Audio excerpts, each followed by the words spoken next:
yang kukira pengampunan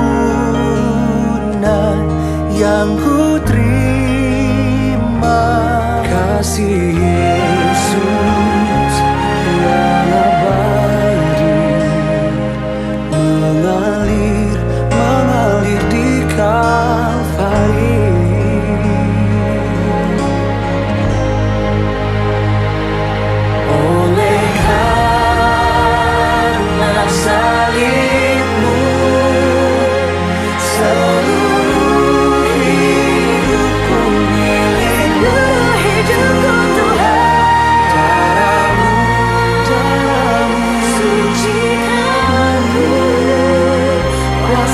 Salibmu pulihkanku, oleh karena salibmu seluruh hidupku milik, seluruh hidupku darahmu, sucikanku kuasa salibmu pulihkanku.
kuasa salibmu pulihkanku.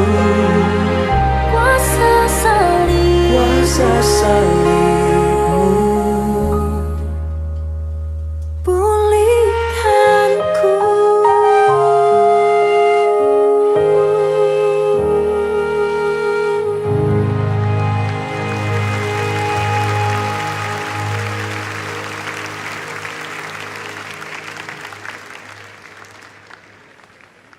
Shalom, selamat pagi kepada anak-anak sekalian. Mari kita memulai seluruh kegiatan belajar mengajar kita pagi ini dengan kita awali renungan pagi. Mari kita berdoa lebih dahulu. Bapa di dalam surga, terima kasih kepada Engkau ya Allah untuk anugerah hari yang indah buat kami. Kami rindu Tuhan sepanjang hari ini Engkau menyertai kehidupan kami. Sehingga apa yang kami perbuat, apa yang kami kerjakan, Engkau Tuhan yang akan membuat semua berhasil. Engkau Tuhan yang akan membuat semua sukses. Oleh sebab itu ya Allah, Engkau terus pimpin dan bimbing kami di dalam kami menjalani kehidupan kami ini. Dan kiranya firman-Mu Tuhan yang sebentar akan kami dengar, yang akan kami nikmati, memberikan kekuatan, keteguhan iman dan keyakinan kami kepada Engkau, serta pengharapan kami yang terus tiada putus-putusnya. Terima kasih Bapa, kami mengucapkan syukur di dalam nama Tuhan Yesus Kristus. Haleluya, amin. Puji Tuhan anak-anak sekalian, pagi ini saya akan bawakan renungan yang saya berjudul Kembangkan Potensi Diri Anda. Mari kita membaca di dalam kitab 2 Timotius 1 ayat yang ke-7. Sebab Allah memberikan kepada kita bukan roh ketakutan, melainkan roh yang membangkitkan kekuatan, kasih, dan ketertiban. Tuhan yang begitu peduli kepada umatnya, kepada anak-anak. Ia terus memberikan yaitu dukungan, memberikan support yang begitu luar biasa. Jadi Tuhan memberikan kekuatan, memberikan kasih, dan memberikan roh ketertiban. Ayat di atas memberikan makna bahwa Allah turut bekerja dalam setiap kehidupan kita. Tuhan turut memberi support dalam setiap usaha kita. Allah memberi modal setiap pribadi. Setiap pribadi yang Tuhan kehendaki ada di dunia ini atau lahir ini, Tuhan memberikan modal, memberikan potensi. Dan anak-anak sekalian yang punya tugas bagaimana mengembangkan potensi di dalam diri kita ini supaya tumbuh dan berkembang dengan baik, ya, supaya potensi yang ada di dalam kehidupan kita ini bisa optimal dan maksimal. Ini adalah tugas anak-anak sekalian. Tuhan sudah memberikan modalnya, Tuhan sudah memberikan benihnya. Lalu bagaimana anak-anak bisa mengembangkan itu? Ingat, Tuhan memberi support. Tuhan tetap memberikan kekuatan. Tuhan memberikan curahan kasih-Nya. Dan Tuhan memberikan roh ketertiban buat kita. Anak-anak sekalian kasih oleh Tuhan, salah satu roh yang diberikan Tuhan kepada kita supaya kita bisa berhasil di dalam kita meraih studi kita, cita-cita kita adalah roh ketertiban. Selain roh kekuatan, roh kasih, Tuhan juga memberikan roh ketertiban. Roh disiplin sangat penting, seperti yang diungkapkan oleh Jos V. Fotis. Dia mengatakan demikian, Disiplin diri adalah faktor yang sangat penting dalam meraih sukses pribadi. Sekali lagi saya bacakan.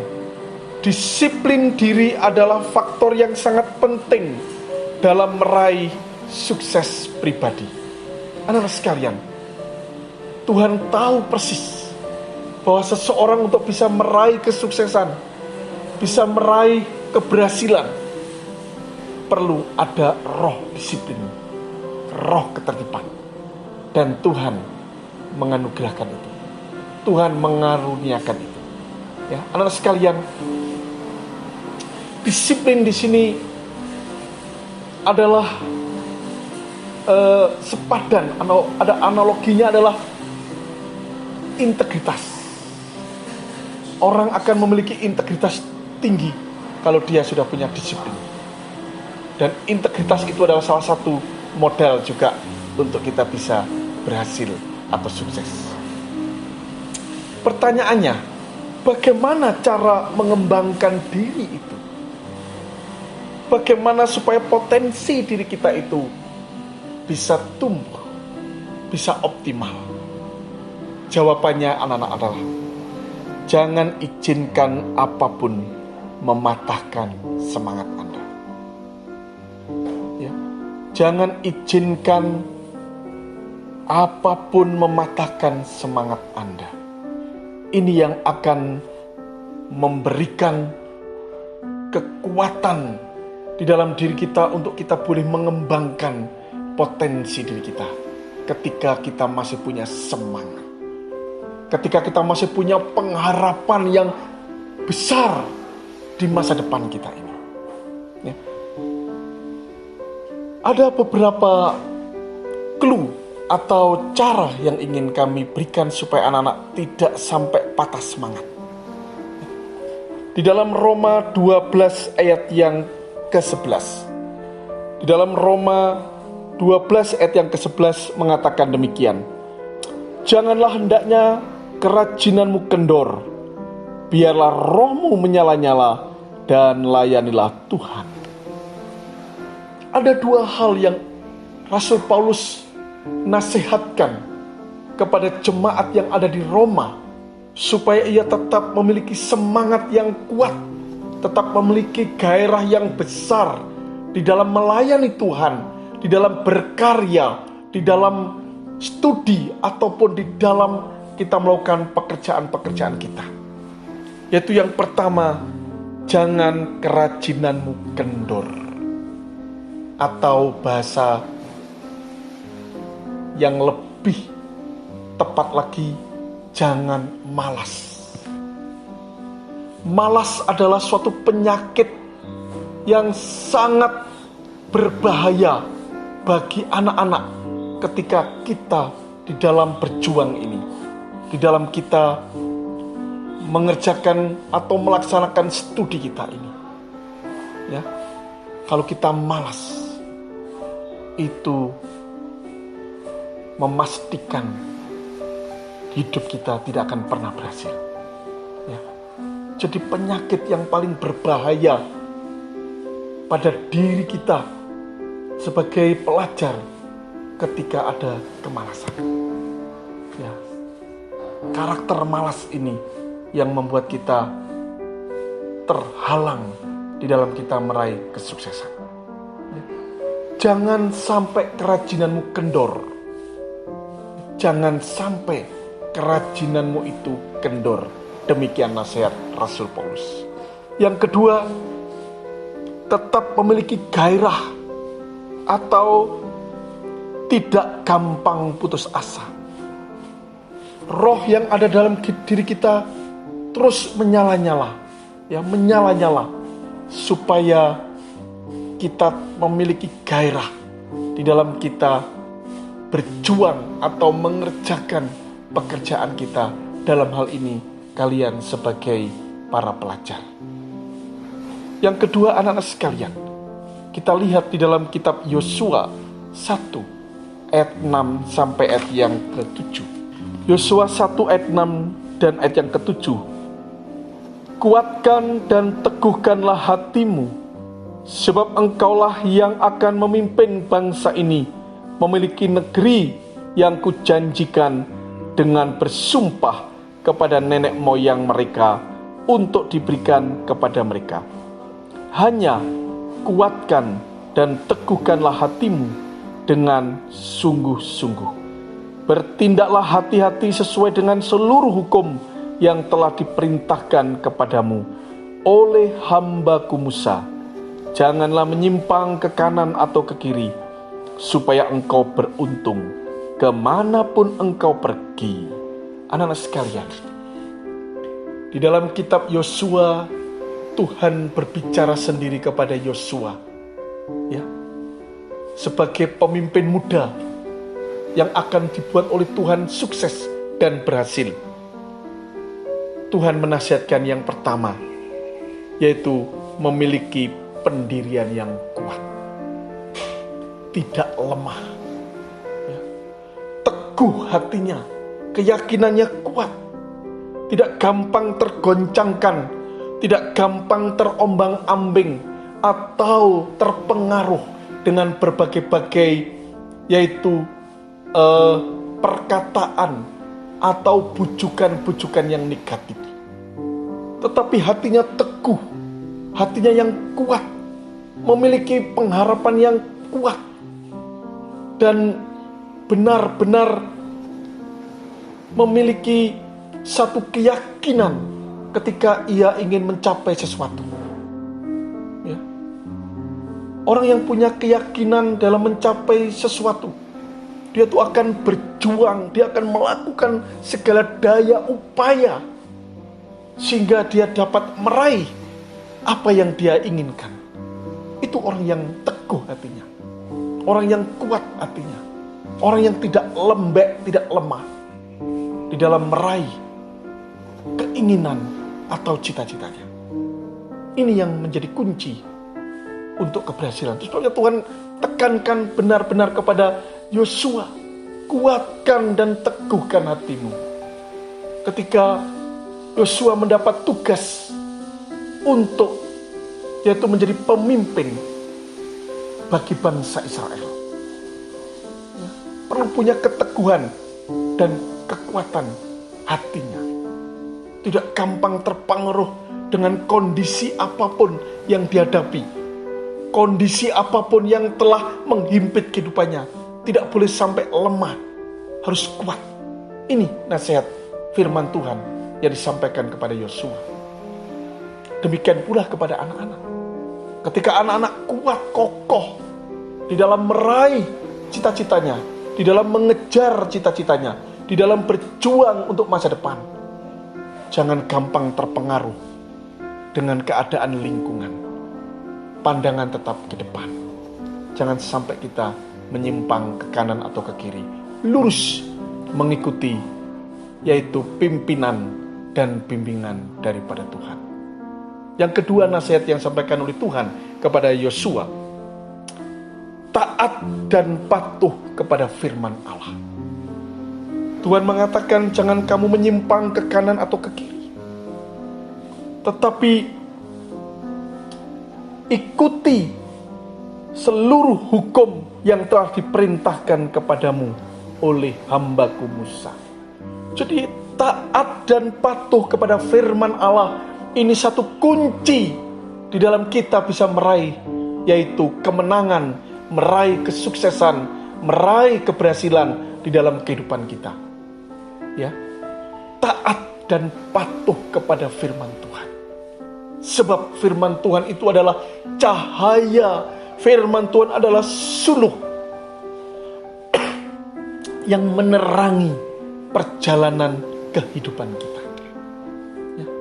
Firman Tuhan yang itu sebagaikan pelita yang terus memberikan terang dalam setiap langkah kaki kita, sehingga kita tidak sampai tersandung, bahkan mengalami